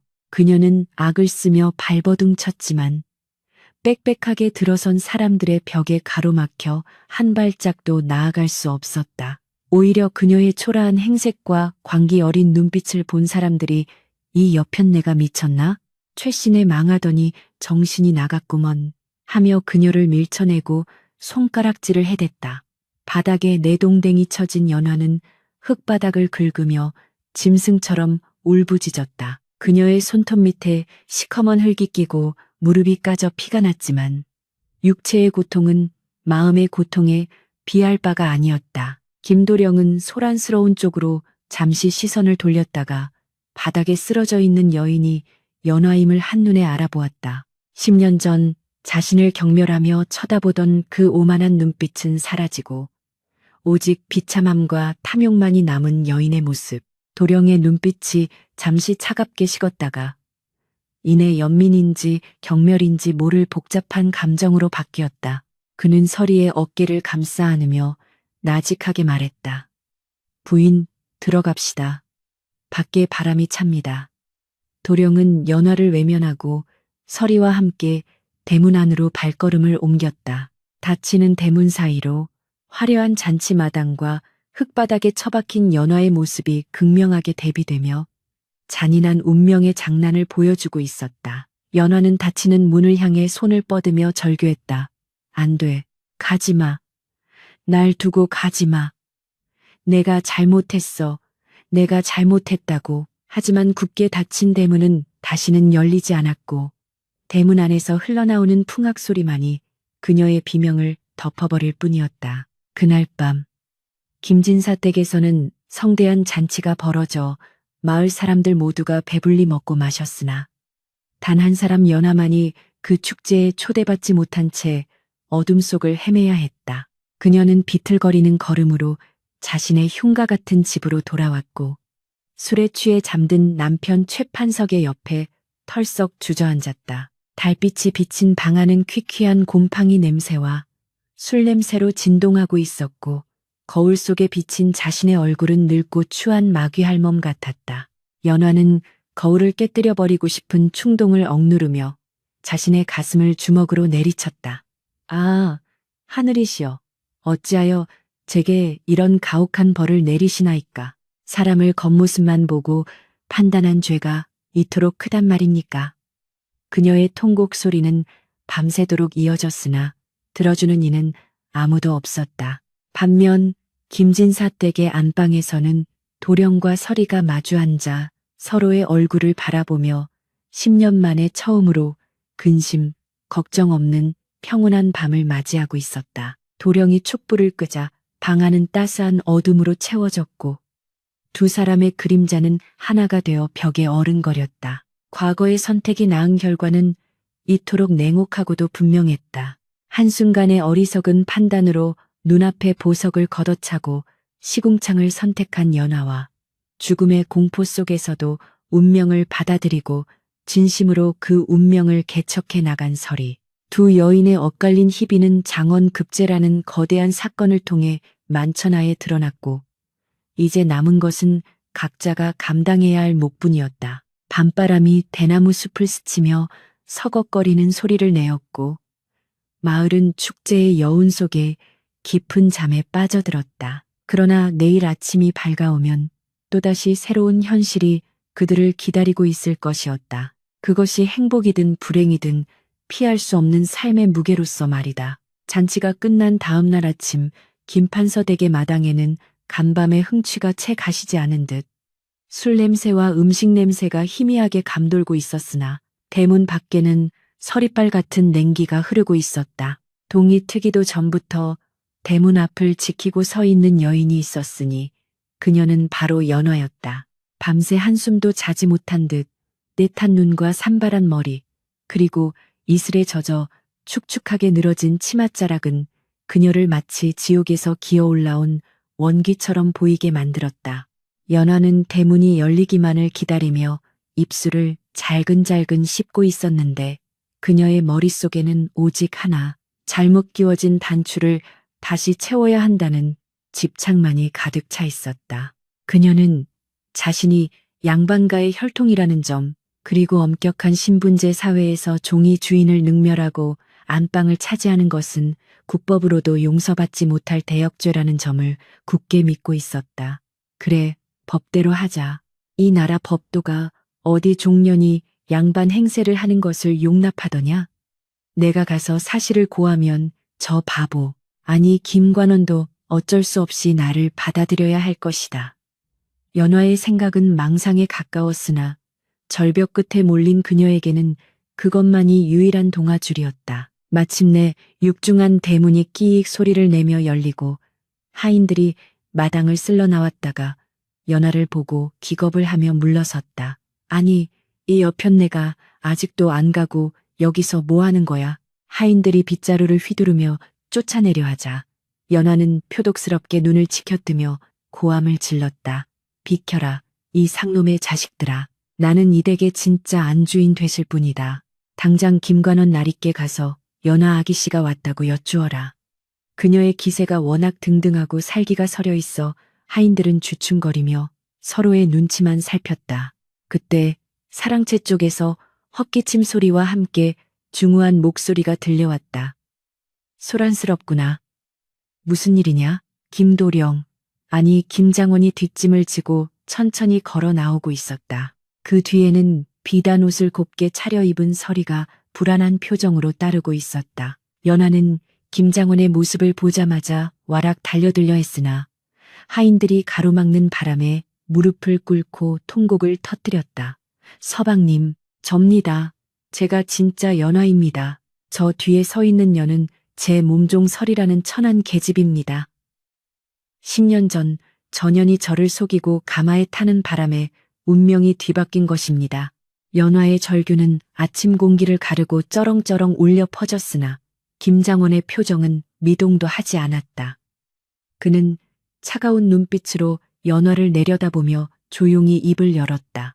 그대가 연화 낭자라는 것은 내익히 알고 있다. 김장원의 입에서 나온 의외의 말에 연화는 눈을 동그랗게 뜨고 고개를 들었다. 아, 알고 계셨습니까? 그렇다면 어찌하여 저 천한년을 내치지 않고 곁에 두셨습니까? 지금이라도 바로 잡으셔야 합니다. 제가 저 자리에 있어야 합니다. 연화는 희망에 찬 목소리로 매달렸으나 김장원은 싸늘한 미소를 지으며 고개를 저었다. 바로 잡는다? 무엇을 바로 잡는단 말이냐? 10년 전 나를 바보라 여기고 헌신짝처럼 버린 것은 그대 자신이 아니었던가? 네, 비록 그때는 어리석은 척 연기를 하고 있었으나 사람의 마음까지 읽지 못한 것은 아니다. 김장원의 목소리에는 서리빨 같은 위엄이 서려 있어 연하는 저절로 몸을 움츠러들 수밖에 없었다. 김장원은 곁에 서 있는 서리의 손을 잡아 자신의 옆으로 끌어당기며 말을 이었다. 첫날 밤 이 사람의 손을 잡았을 때 나는 이미 알았다. 양반집 교수의 손이라기엔 너무나 거칠고 굳은 살이 박혀 있었기 때문이지. 하지만 나는 모른 척했다. 왜인 줄 아느냐? 김장원은 연화의 눈을 똑바로 쏘아보며 친기를 박듯 말했다.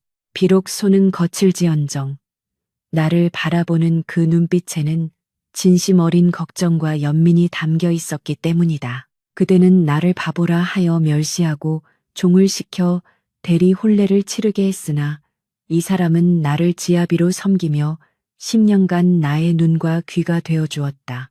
내게 필요한 것은 허울 좋은 양반의 껍데기가 아니라 진심으로 나를 아끼고 사랑해주는 반려자였다. 김장원의 말 한마디 한마디는 연화의 가슴에 비수처럼 꽂혔다. 신분과 가문을 내세워 자리를 되찾으려 했던 연화의 얄팍한 계산은 산산조각이 나버렸다. 연화는 분함을 이기지 못하고 바닥을 치며 악을 썼다. 하지만 법도는 어쩌실 겁니까? 종년이 안방마님 노릇을 하는 것은 국법이 금하는 일입니다. 세상 사람들이 알면 손가락질을 할 것입니다. 그러자 이번에는 서리가 조용히 앞으로 나섰다.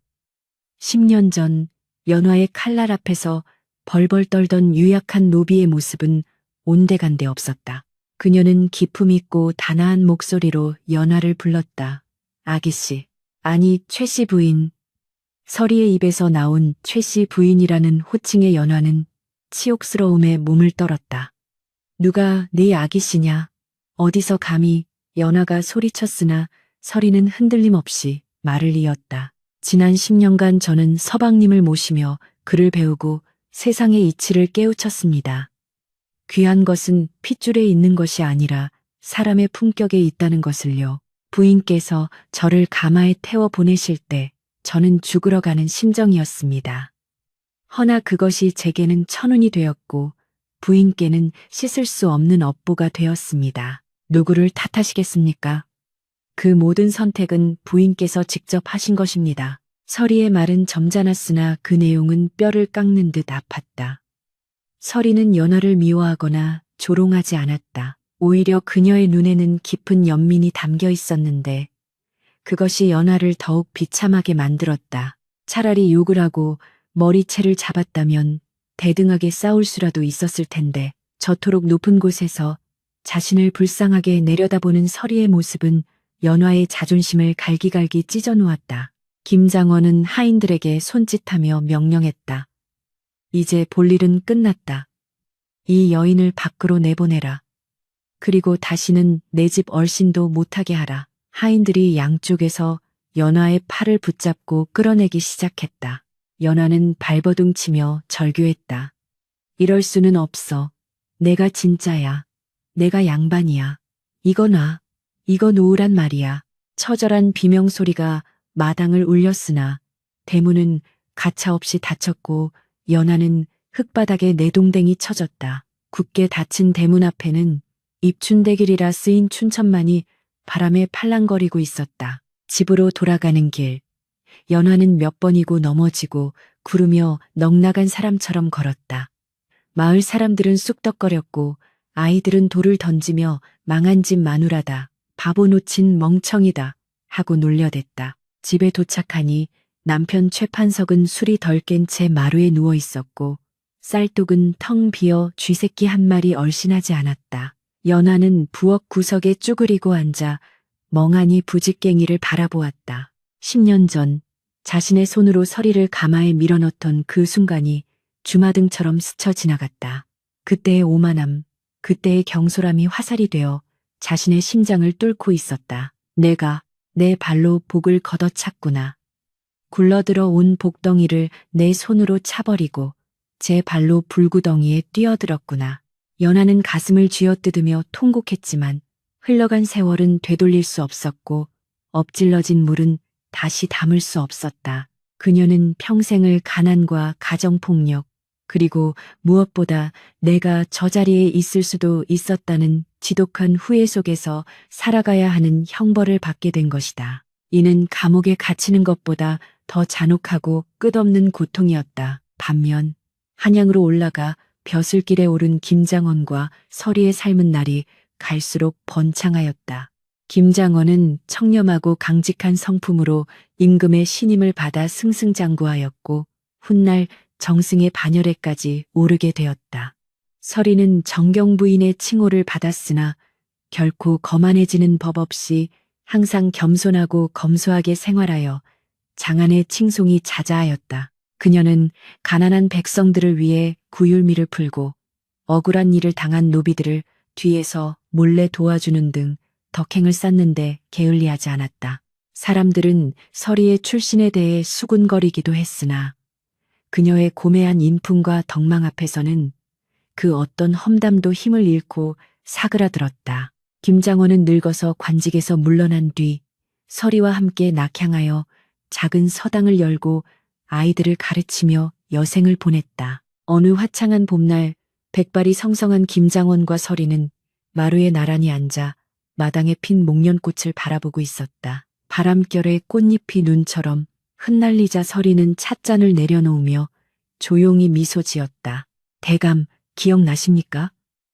10년 전 그날 왈패들에게 맞아가며 저에게 사주셨던 그 흑투성이 꽃신을요. 김장원은 너털 웃음을 터뜨리며 서리의 주름진 손을 꼭 잡았다. 어찌 잊을 수 있겠소. 내 평생 가장 용기 냈던 순간이었는걸. 그때 부인이 내 손을 잡아주지 않았다면 나는 평생 바보 가면을 벗지 못한 채 어둠 속에서 살았을지도 모르오. 두 사람은 서로를 바라보며 깊은 신뢰와 사랑이 담긴 눈빛을 교환했다. 그들의 얼굴에는 세월의 흔적인 주름이 가득했지만 그 주름 하나하나에는 함께 견뎌온 고난과 그 끝에 얻어낸 행복이 고스란히 새겨져 있었다. 한편 늙고 병든 연화는 마을 어귀의 주막에서 국어를 하며 연명하고 있었는데 그녀는 사람만 보면 붙잡고 똑같은 이야기를 반복하곤 했다. 내가 왕년에는 김정승댁 안방마님이 될 뻔했어. 내 몸종년이 내 자리를 훔쳐간 거야. 내가 진짜야. 내가 진짜라고. 사람들은 그녀를 광녀라 부르며 피했고 아이들은 그녀의 흉내를 내며 놀려댔다. 연화의 눈은 초점을 잃고 흐릿했으나 그 깊은 곳에는 여전히 채우지 못한 욕망과 뼈저린 회한이 엉겨 붙어 있었다. 그녀는 죽는 순간까지도 자신의 잘못을 인정하지 못한 채 남 탓과 세상 탓만 하다가 쓸쓸히 생을 마감했다. 그녀의 무덤에는 비석 하나 세워지지 않았고 잡초만이 무성하게 자라나 그녀의 허망한 인생을 대변해 주었다. 세월은 무심하게 흘러 모든 이야기를 전설로 만들어버렸다. 사람들은 김장원과 서리의 이야기를 바보, 신랑과 지혜로운 아내라는 민담으로 전하며 겉모습보다는 마음의 진실함이 중요하다는 교훈을 되새기곤 했다. 김장원의 집터에는 지금도 목련나무 한 그루가 서 있어 봄마다 하얀 꽃을 피우는데 사람들은 그 꽃이 서리의 고결한 넋을 닮았다고 하여 서리화라 부르기도 했다. 인생사 세옹지마라 했던가. 화려한 가마를 거부하고 좁고 어두운 길을 택했던 서리는 그 길 끝에서 찬란한 빛을 만났고 눈앞에 안락함만을 차차 신의를 저버렸던 연화는 영원한 어둠 속에 갇히고 말았다. 진정한 귀함은 비단옷이나 가문의 명패에서 나오는 것이 아니라 어떤 시련 앞에서도 잃지 않는 올곧은 심지와 따뜻한 마음에서 비롯된다는 것을 저 흩날리는 목련 꽃잎들은 알고 있는 듯했다. 바람이 불어와 꽃잎 하나를 툭 떨어뜨리니 마치 한편의 긴 연극이 막을 내리는 소리와도 같았다. 한양의 봄은 유난히 화려하고도 잔인하게 찾아왔는데 북촌의 기와지붕 위로 흐드러지게 피어난 벚꽃잎들이 바람에 날려 거리를 수놓을 때면 도성 안에 내로라 하는 양반과 교수들은 저마다 비단옷을 차려입고 꽃놀이를 즐기기에 여념이 없었다. 그러나 김판서댁 안주인이 된 서리에게 이 찬란한 봄날은 또 다른 전쟁터와 다름없었으니 겉으로는 온화한 미소를 띠고 서로를 치켜 세우는 듯하나 그 속에는 시퍼런 칼날을 감추고 있는 한양 사대부 여인들의 텃세와 보이지 않는 멸시가 극에 달하는 시기였기 때문이었다. 남편인 김장원은 뛰어난 학식과 올곧은 성품으로 임금의 총애를 받으며 승승장구하고 있었으나 그럴수록 정적들의 시기심은 날로 깊어졌고 그 화살은 고스란히 천출 출신이라는 꼬리표를 단 서리에게로 향하고 있었다. 사람들은 앞에서는 정경부인 마님이라 부르며 고개를 숙였으나 뒤돌아서면 근본도 모르는 종년이 안방을 차지했다며 수군거렸고 서리는 그 모든 모욕을 묵묵히 견뎌내며 밤마다 남몰래 베게릿을 적시곤 했다. 어느 날 아침 궁궐에서 중전마마가 주최하는 친잡내 비단자는 시범을 보이는 의식, 기념 다과회에 참석하라는 교지가 당도하자 집안은 발칵 뒤집혔다. 이것은 단순한 다과회가 아니라 도성 안에 권세 있는 부인들이 모두 모여 가문의 위세를 과시하고 서열을 정하는 살벌한 정치의 장이었기에 서리에게는 호랑이 굴로 제 발로 걸어 들어가는 것과 다름없는 일이었다. 김장원은 걱정스러운 눈빛으로 서리의 손을 잡으며 말했다. 부인, 몸이 좋지 않다고 핑계를 대고 불참하는 것이 어떻겠소? 저들이 또 무슨 해코지를 할지 모르오. 그러나 서리는 단호하게 고개를 저었다. 아니옵니다, 대감. 제가 피한다고 해서 끝날 일이 아닙니다. 오히려 제가 숨을수록 저들은 대감을 더욱 비웃을 것입니다. 저는 대감의 아내로서 그리고 이 집안의 안주인으로서 당당하게 그들 앞에 설 것입니다. 서리의 눈빛은 10년 전 바보 남편을 지키기 위해 왈패 앞을 막아서던 그때처럼 결연하게 빛나고 있었다. 그날 오후 서리는 장롱 깊숙한 곳에서 가장 점잖으면서도 기품 있는 옥색 당의를 꺼내 입고 남편이 급제하던 날 선물해준 옷가락지를 끼고는 가마에 올랐다. 궁궐로 향하는 길, 가마의 작은 창밖으로 보이는 도성의 풍경은 활기에 넘쳤으나 서리의 심장은 쿵쾅거리며 요동치고 있었다. 10년간 붓을 잡고 글을 익히며 사서삼경을 통달했으나 태생적인 신분의 한계가 주는 열등감은 쉬이 사라지는 것이 아니었다. 실수하면 안 된다. 내가 무너지면 서방님이 무너진다. 서리는 주문을 외우듯 마음을 다잡으며 궁궐의 거대한 소슬대문을 통과했다. 교태전 후원에 마련된 연회장은 이미 각양각색의 비단옷을 입은 부인들로 꽃밭을 이루고 있었고 은은한 차 향기와 함께 가야금 소리가 울려 퍼지고 있었으나 그 공기는 마치 살얼음판처럼 차갑고 팽팽했다. 서리가 들어서자 좌중의 시선이 일제히 그녀에게 쏠렸는데 그 눈빛들 속에는 호기심보다는 경멸과 조소 그리고 먹잇감을 노리는 맹수의 번뜩임이 서려 있었다. 연회의 상석에 앉아있던 좌회정 부인 박씨가 부채로 입을 가리며 짐짓 반가운 척 말을 건넸다. 어머, 김판서 댁 부인 아니십니까? 소문으로만 듣다가 이리 뵙니 참으로 고부십니다. 듣자 하니 시골에서 농사를 짓다가 올라오셨다지요? 홈이 잡던 손으로 붓이나 제대로 쥐실지 모르겠습니다. 호호호. 박씨의 노골적인 비아냥에 주변의 부인들이 킥킥거리며 웃음을 터뜨렸다. 서리는 치밀어 오르는 모멸감을 꾹 누르며 차분하게 대답했다. 과찬의 말씀이십니다. 부인, 비록 제가 시골에서 자라 거친 일에 익숙하나 지아비를 섬기고 집안을 건사하는 도리는 흑일에서 배운 인내와 정성에서 크게 벗어나지 않음을 깨달았습니다.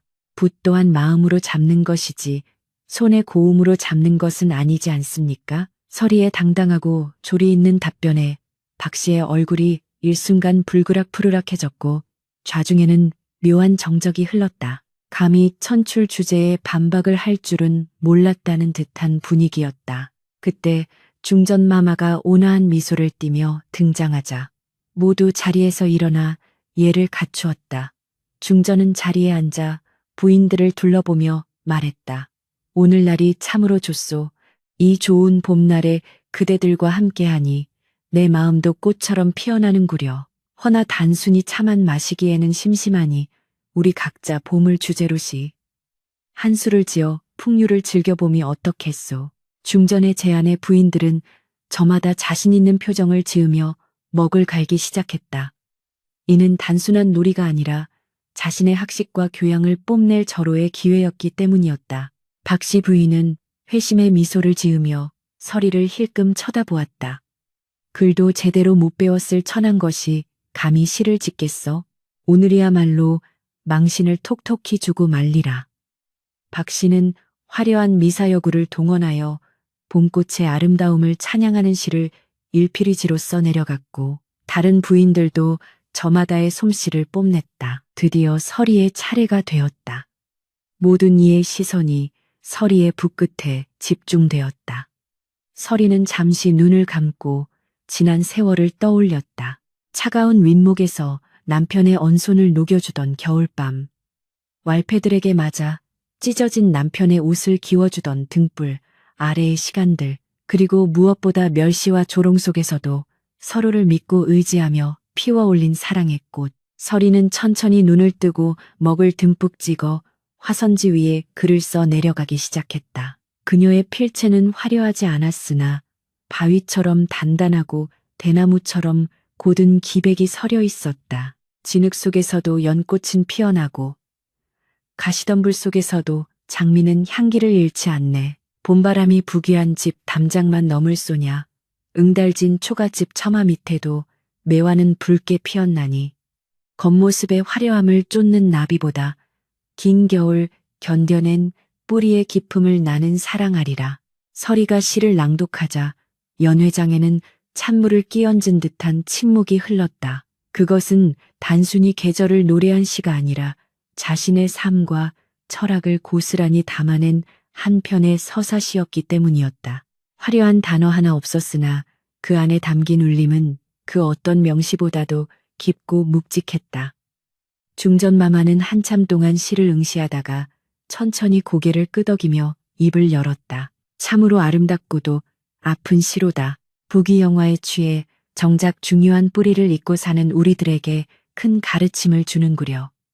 내 오늘 여러 시를 보았으나 김 부인의 시만큼 내 마음을 울린 것은 없소. 중전의 파격적인 칭찬에 박씨 부인을 비롯한 다른 부인들은 얼굴이 사색이 되어 고개를 들지 못했다. 천출이라 무시했던 여인에게서 가장 고결한 정신을 발견하게 된 셈이었다. 중전은 자신의 머리에 꽂혀 있던 옥로옥으로 만든 장시를 뽑아 서리에게 하사하며 말했다. 이것은 내 마음의 표시요. 앞으로도 그 고든 마음 변치 말고 지아비를 잘 보필하여 이 나라의 귀감이 되어 주시오. 연회가 끝나고 궁궐을 나서는 서리의 발걸음은 올 때와는 달리 구름 위를 걷는 듯 가벼웠다. 그녀는 단순히 시를 잘 지어서 칭찬을 받은 것이 아니라 자신의 존재 가치를 스스로 증명해 보였기 때문에 가슴 벅찬 희열을 느꼈다. 그런데 궁궐 문 밖 가마들이 줄지어 서 있는 곳에서 소란이 일어났다. 누군가 서리의 가마 앞을 가로막고 행패를 부리고 있었던 것이다. 비켜라. 내가 김판서댁 마님을 좀 뵈어야겠다. 내일에 봬도 그 마님과 아주 깊은 인연이 있는 사람이란 말이다. 찢어진 옷을 입고 산발을 한 노파 하나가 하인들에게 끌려나가면서도 악을 쓰고 있었는데 그 목소리가 왠지 낯익었다. 서리는 가마를 멈추게 하고 조심스럽게 발을 걷어 밖을 내다보았다. 노파와 눈이 마주친 순간 서리는 숨이 턱 막히는 것을 느꼈다. 그녀는 바로 10년 전 연화의 친정에서 서리를 괴롭히던 유모였다. 유모는 서리를 보자마자 비릿한 웃음을 흘리며 소리쳤다. 아이고, 이게 누구신가? 서리 아니냐? 그래, 비단 옷 입고 마님 소리 들으니 옛 주인이 눈에 뵈지도 않더냐? 내 입만 뻥긋하면 내년이 종년 출신이라는 거, 그리고 감히 주인을 속이고 시집간 사기꾼이라는 거 온 천하가 다 알게 될 텐데? 유모는 주변에 있는 다른 대감댁 하인들이 들으라는 듯 큰 소리로 떠들어댔다. 주변 사람들이 웅성거리며 서리를 쳐다보기 시작했다. 이것은 박씨 부인의 계략임이 분명했다. 연회장에서의 패배를 만회하기 위해 과거의 망령을 불러들인 것이다. 서리는 잠시 현기증을 느꼈으나 이내 입술을 깨물며 가마에서 내렸다. 그녀는 도망치지 않았다. 오히려 꼿꼿한 자세로 유모의 앞으로 다가갔다. 그래, 내가 설이다. 그래서 어쨌다는 말이냐?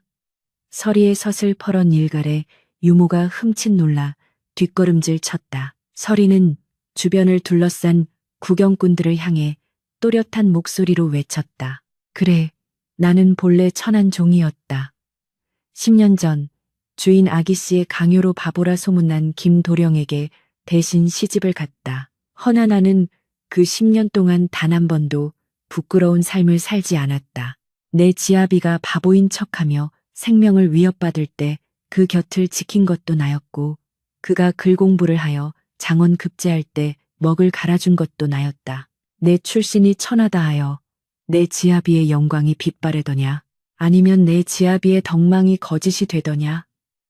서리의 목소리는 당당함을 넘어 비장하기까지 했다. 내가 종이었던 것은 하늘이 정한 운명이었으나 지금 이 자리에서 김판서의 부인으로 서 있는 것은 내 피와 땀으로 일궈낸 나의 운명이다.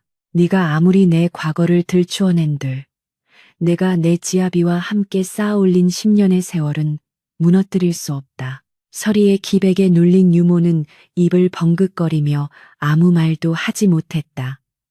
주변에서 수군거리던 사람들조차 숙연해져서 서리를 바라보았다.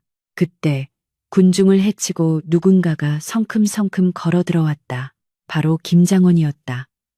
퇴청하던 길에 소란을 듣고 달려온 그는 상황을 파악하고는 곧바로 서리의 곁으로 다가와 그녀의 어깨를 감싸 안았다. 그리고 유모를 향해 차갑게 말했다.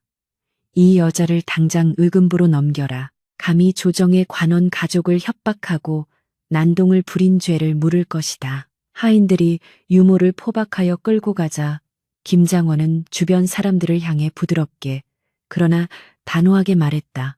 내 부인의 과거는 흉이 아니라 훈장이요. 가장 낮은 곳에서 가장 높은 덕을 쌓았으니 나는 내 부인이 그 누구보다 자랑스럽소. 김장원의 말에 사람들은 저도 모르게 고개를 숙였다. 부부의 깊은 신뢰와 사랑 앞에서는 그 어떤 험담도 힘을 쓸 수 없었다. 집으로 돌아오는 가마 안에서 서리는 참았던 눈물을 터뜨렸다. 서러움의 눈물이 아니라 비로소 모든 족쇄에서 해방된 안도감의 눈물이었다. 김장원은 가마 안에서 서리의 손을 잡고 조용히 읊조렸다. 부인 오늘 참으로 장하셨소. 중전 마마께서 내게 따로 전가를 보내 부인의 시를 칭송하셨소. 이제 한양 바닥에서 그 누구도 부인을 무시하지 못할 것이오. 서리는 눈물 젖은 얼굴로 미소 지으며 남편의 품에 기댔다. 대감 덕분입니다. 대감께서 저를 믿어주셨기에 가능한 일이었습니다. 한편 의금부로 끌려가던 유모는 멀리서 자신을 지켜보는 초라한 여인 하나를 발견하고 소리쳤다. 아기씨, 연화 아기씨, 저 좀 살려주십시오. 그러나 골목길 어귀에 숨어있던 연화는 황급히 몸을 돌려 도망쳤다. 그녀는 방금 전 서리가 보여준 당당한 모습과 김장원이 서리를 감싸 안는 모습을 먼발치에서 모두 지켜보았던 것이다. 연화의 손에는 다 낡은 보따리 하나가 들려 있었는데 그것은 그녀가 한양까지 오면서 구걸하여 모은 동전 몇 푼과 썩은 떡 조각뿐이었다. 그녀는 자신의 하인이었던 서리가 왕비의 하사품을 받고 정승의 사랑을 받는 모습을 보며 뼈에 사무치는 패배감을 맛보았다. 내가 졌다. 완벽하게 졌어. 나는 껍데기만 양반이었지. 알맹이는 저 종년의 발끝만도 못했구나. 연화는 어두운 골목길 속으로 사라지며 비로소 자신의 오만함이 불러온 파국을 인정했다. 그녀의 뒷모습은 한양의 화려한 불빛에 가려져 더욱 작고 초라해 보였다. 그날 밤 김판서 댁 사랑방에는 늦도록 불이 꺼지지 않았다. 김장원과 서리는 창문을 활짝 열고 마당에 핀 매화나무를 바라보며 술잔을 기울였다. 달빛이 쏟아져 내려 두 사람의 머리 위에 은가루처럼 뿌려졌다. 서리가 잔을 채우며 물었다. 서방님, 다음 생에도 저를 만나주시겠습니까? 김장원은 웃으며 대답했다.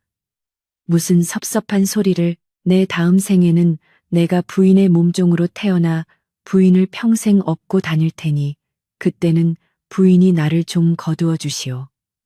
두 사람은 아이처럼 깔깔거리며 웃음을 터뜨렸다. 밤바람에 매화 향기가 짙게 묻어왔고 낡은 반다지 위에는 중전마마가 하사한 옥로가 영롱한 빛을 발하고 있었다. 세월은 흘러 김장원과 서리도 흙으로 돌아갔지만 그들이 남긴 이야기는 한양을 넘어 팔도 강산으로 퍼져나갔다. 사람들은 어려운 일이 닥칠 때마다 서리의 매화씨를 읊으며 용기를 얻었고 겉모습으로 사람을 판단하려는 이들에게는 바보, 신랑과 지혜로운 아내의 이야기를 들려주며 경계로 삼았다. 북촌 언덕, 그들의 집터였던 곳에는 해마다 봄이 되면 가장 먼저 붉은 매화가 피어나 지나가는 이들의 발길을 붙잡곤 했는데 사람들은 그 꽃을 보며 이렇게 속삭였다. 보게나, 저기 김판서 부인의 넋이 피었네. 추운 겨울을 이겨내고 기어이 꽃을 피운 저 기상을 보게나. 진정한 봄은 계절이 바뀐다고 우는 것이 아니라 혹독한 겨울을 견뎌낸 자의 가슴 속에서 피어나는 것임을, 그리고 운명은 타고나는 것이 아니라 스스로 만들어가는 것임을. 외전의 마지막 장은 조용히 그러나 강렬하게 증언하고 있었다. 낡은 책장이 덮이며 이야기는 끝이 났으나 그 그윽한 매화 향기는 영원히 독자들의 가슴 속에 머물렀다.